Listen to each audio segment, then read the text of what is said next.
الحمدللہ ساری دنیا میں سب سے زیادہ پڑھی جانے والی کتاب ہے قرآن مجید.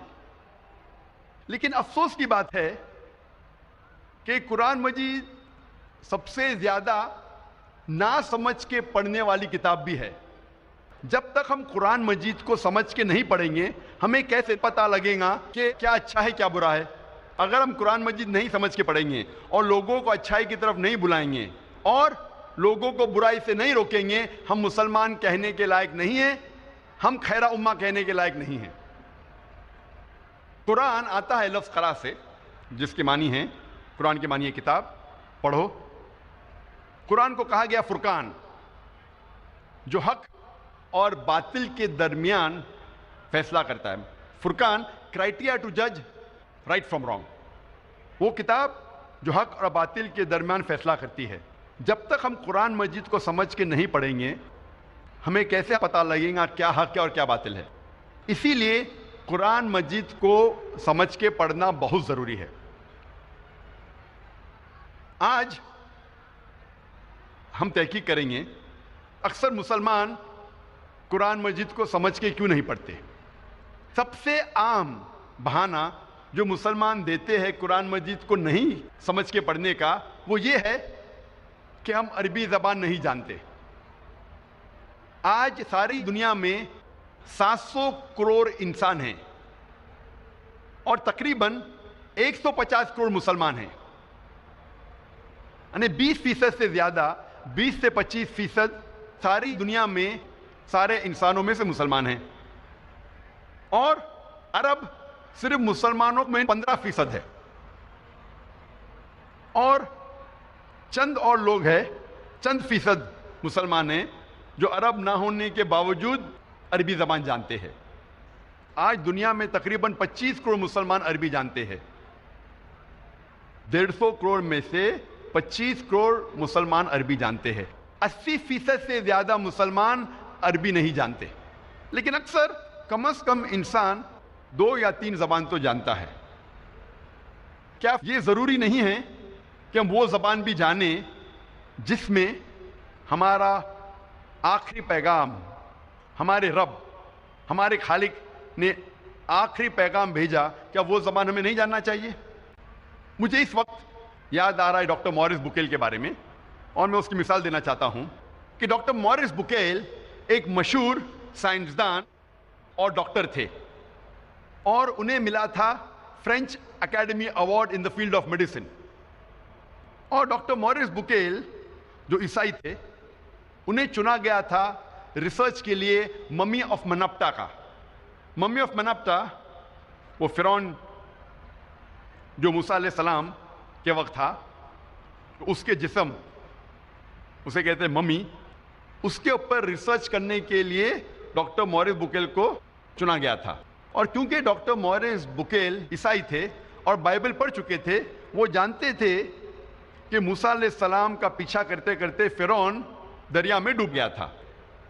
لیکن جب وہ سعودی عربیہ پہنچتے ہیں, وہاں ایک مسلمان انہیں کہتا ہے کہ قرآن مجید میں لکھا ہے سورہ یونس میں, سورہ نمبر 10 آیت نمبر 92 میں, کہ اللہ سبحانہ تعالیٰ فرماتے ہیں کہ ہم فرعون کے جسم کو محفوظ رکھیں گے تاکہ وہ آنے والے لوگوں کے لیے نشانی بنے. جب مورس بکیل کو یہ پتا چلا کہ قرآن مجید 1400 سال پرانی کتاب ہے, اس میں یہ لکھا ہے کہ ہم فرعون کے جسم کو محفوظ رکھیں گے تاکہ آنے والے لوگوں کے لیے نشانی بنے, وہ چونک گئے. اور وہ قرآن مجید کا ترجمہ پڑھے, اور قرآن مجید کا ترجمہ پڑھنے کے بعد اتنا متاثر ہوئے کہ قرآن مجید کو اچھے سے جاننے کے لیے انہوں نے 50 سال کی عمر میں عربی سیکھی. آپ سوچ سکتے ایک غیر مسلم, ایک عیسائی 50 سال کی عمر میں عربی زبان سیکھ رہا ہے قرآن مجید کو سمجھنے کے لیے. اور قرآن مجید کی تحقیق کرنے کے بعد انہوں نے ایک کتاب لکھی, بائبل, قرآن اور سائنس. تحقیق کے بعد ڈاکٹر مورس بکیل نے اپنی کتاب میں یہ لکھا کہ قرآن مجید میں کئی آیتیں ہیں جو سائنس اب ایڈوانس ہونے کے بعد جاننے لگی جو قرآن مجید میں 1400 سال پہلے لکھا ہے. اور ڈاکٹر موریس بکیل کہتے ہیں کہ قرآن مجید میں ایک بھی آیت نہیں ہے جو سائنس سے ٹکراتی ہے، لیکن بائبل میں کئی ورسز ہے جو سائنس سے ٹکراتے ہیں. یہ مثال دینے کی یہ وجہ ہے میری، یہ کہنے کے لیے کہ ایک غیر مسلمان عیسائی 50 سال کی عمر میں عربی زبان سیکھتا ہے قرآن مجید کو بہتر سمجھنے کے لیے.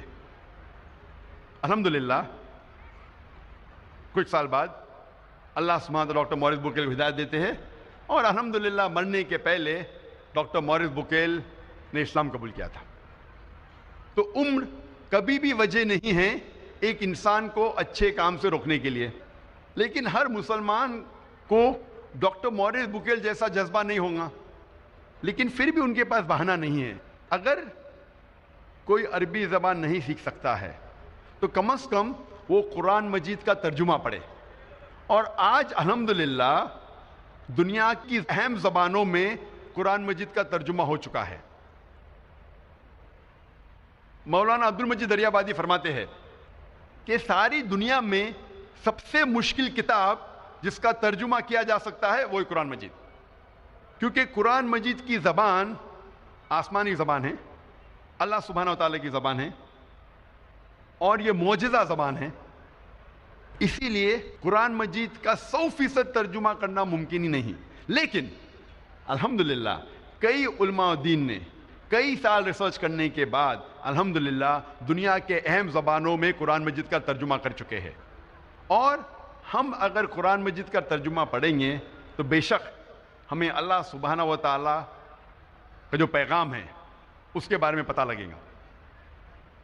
اور آپ کو قرآن مجید کا ترجمہ اس زبان میں پڑھنا چاہیے جو زبان میں آپ کو مہارت ہے.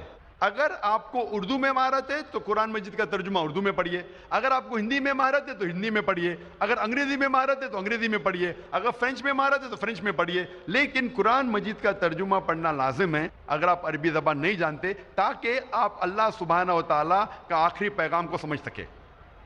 لیکن اکثر ہم مسلمان کافی بہانے کرتے ہیں.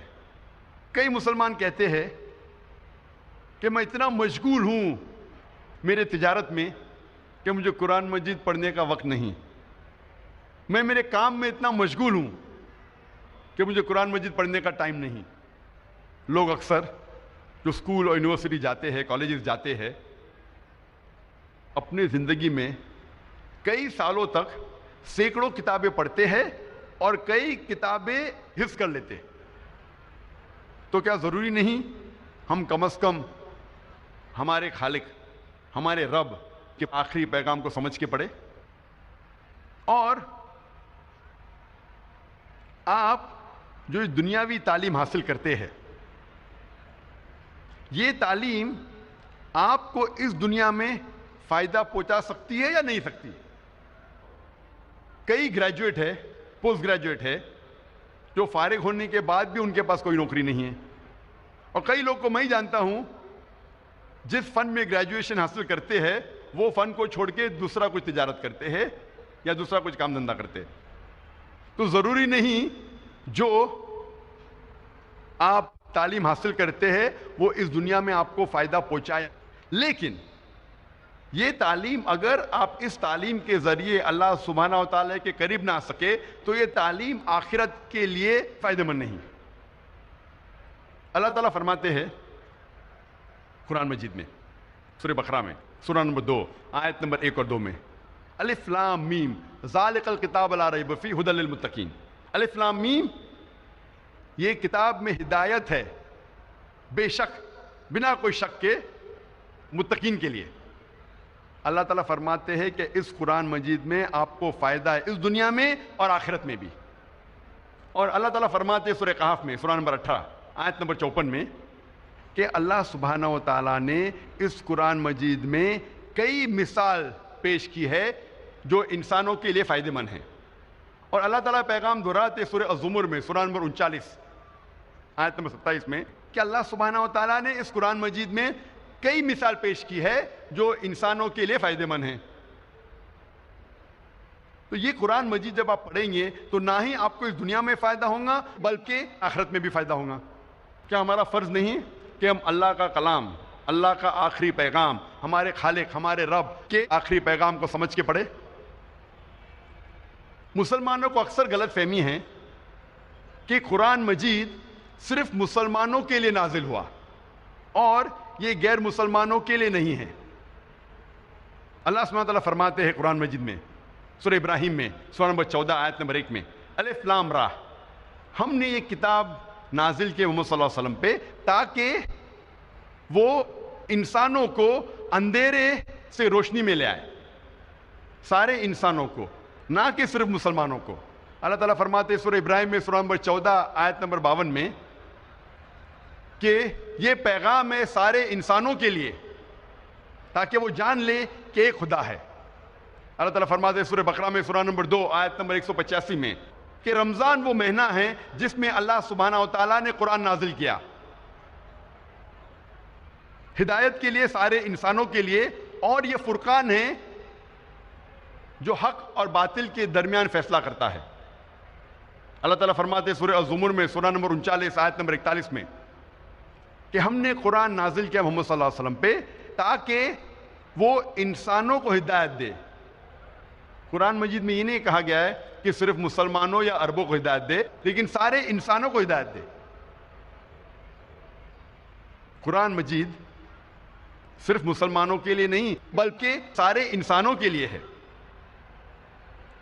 اللہ تعالیٰ فرماتے ہیں سورہ انبیاء میں سورہ نمبر 21 آیت نمبر 107 میں وما ارسلناک الا رحمۃ للعالمین، کہ ہم نے محمد صلی اللہ علیہ وسلم کو نہیں بھیجا لیکن رحمت بنا کے سارے انسانوں کے لیے، سارے عالموں کے لیے۔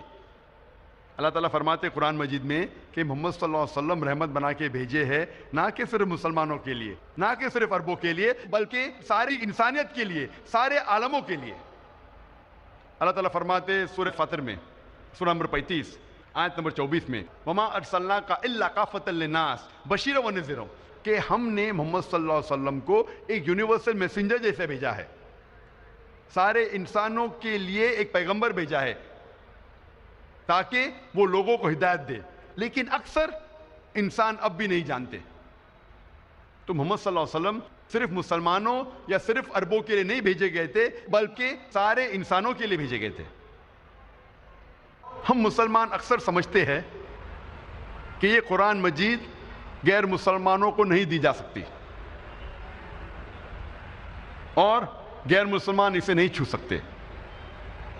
یہ اکثر غلط فہمی ہے اور لوگ حوالہ دیتے ہیں سورہ واقعہ کی سورہ نمبر 56 آیت نمبر 77 to 80، جہاں اللہ سبحانہ تعالیٰ کہتے ہیں کہ یہ قرآن مجید ہے جو ایک محفوظ کتاب ہے، کوئی بھی اسے چھو نہیں سکتا صرف مطہرین جو لوگ پاک ہے۔ اور لوگ سمجھتے ہیں کہ کتاب مکنون جس کا ذکر کیا گیا قرآن مجید میں وہ یہ قرآن مجید کتاب ہے، مصحف ہے، اور مطہرین مطلب ایک انسان اگر وضو میں ہے صرف وہی چھو سکتا ہے، اسی لیے کہتے ہیں کہ غیر مسلمان اسے چھو نہیں سکتے۔ اگر یہ آیت کے معنی ہے کہ یہ کتاب مکنون یہ قرآن مجید کا مصحف ہے اور جو وضو میں نہیں چھو سکتا، تو کوئی بھی غیر مسلم دکان سے 100 یا 150 روپے کا قرآن مجید خرید کے چھو سکتا ہے۔ اگر آپ طبری کی تفسیر پڑھیں گے اور ابن کثیر، اس میں لکھا ہے کہ وہی تب نازل ہوئی جب لوگ نے الزام لگائے کہ یہ قرآن مجید نعوذ باللہ محمد صلی اللہ علیہ وسلم کو شیطان کی طرف سے آ رہا ہے۔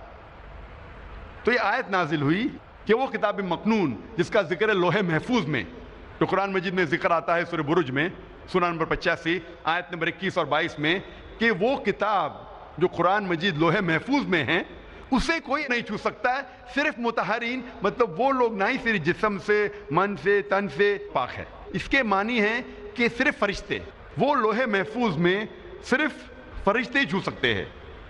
مطلب جو لوگ الزام لگا رہے تھے کہ یہ قرآن مجید محمد صلی اللہ علیہ وسلم کو نازل ہو رہا تھا شیطان کے ذریعے نعوذ باللہ، اس کے جواب میں یہ آیت نازل ہوئی۔ تو اس کا مطلب نہیں کہ غیر مسلمان اسے چھو نہیں سکتے۔ اور مان لو اگر چھونا بھی غلط ہے، اگر چھوٹی غلطی کر کے اگر وہ غیر مسلمان شرک سے بچ جاتا ہے بڑی غلطی سے، تو اچھی بات ہے۔ مسلمان کہتے ہیں کہ قرآن مجید اگر آپ دیتے غیر مسلمان کو صرف ترجمہ دو، مجھے کوئی اعتراض نہیں اگر آپ غیر مسلمان کو صرف ترجمہ دیتے ہیں، لیکن میں پسند کرتا ہوں کہ ترجمے کے ساتھ عربی بھی دے، کیونکہ ترجمہ ایک انسان کا ترجمہ ہے، اس میں غلطیاں ہو سکتی، اور اگر کچھ انسان غلطیاں کرتے ہیں تو یہ غلطیاں اللہ سبحانہ تعالیٰ کو منسوب نہیں کی جانی چاہیے. لوگ یہ نہیں کہنا چاہیے کہ نعوذ باللہ اللہ نے غلطی کی. اسی لیے اگر ترجمے کے ساتھ جو اصل عربی ہے وہ اگر سائیڈ میں ہوگا، اگر غلطیاں ہوں گی ترجمے میں تو عربی سے غلطیاں سدھاری جا سکتی.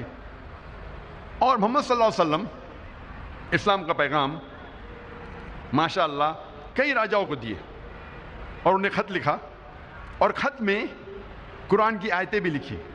کئی راجاؤں کو لکھا، نگس آف ایبیسینیا، ایجپٹ کے راجا کو، پرشیا کے راجا کو، ایمپرر ہیراکلیس یمن کے راجا کو انہوں نے خط لکھا، اور خط میں قرآن کی آیت بھی لکھی. اور ایک خط موجود ہے کوپٹاکی میوزیم میں ٹرکی میں، جس میں قرآن مجید سورہ ال عمران سورہ نمبر 3 آیت نمبر 64 کی آیت ہے.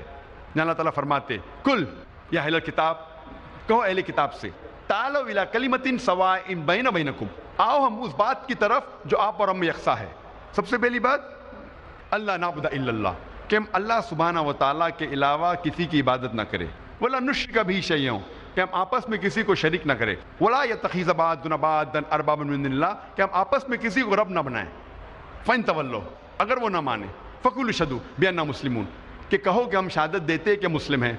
یہ قرآن مجید کی آیت محمد صلی اللہ علیہ وسلم نے غیر مسلم راجاؤں کو دی. کئی راجاؤں نے اسلام قبول کیا، کئی راجاؤں نے اس خط کو پڑھا، اور کچھ راجاؤں نے اس خط کو اپنے پیر سے کچلا. اور میں پوچھنا چاہتا ہوں کہ آج 90 لاکھ سے زیادہ غیر مسلم ہیں جو عرب ہے، جن کی مادری زبان عربی ہے. 90 لاکھ سے زیادہ عرب آج عیسائی ہے، وہ کاپٹک کرسچن ہیں، ان کی مادری زبان ہے عربی. میں پوچھنا چاہتا ہوں آپ قرآن مجید کا کون سا ترجمہ ان عربوں کو دیں گے تاکہ وہ ہدایت حاصل کر سکے؟ کہ آپ قرآن مجید کا عربی میں ترجمہ کریں گے؟ بٹ نیچرل آپ قرآن مجید کا اصل نسخہ دیں گے ان کو. اسی لیے یہ قرآن مجید جو نازل کیا گیا تھا وہ سارے انسانوں کے لیے نازل کیا گیا تھا، نہ ہی صرف مسلمانوں کے لیے.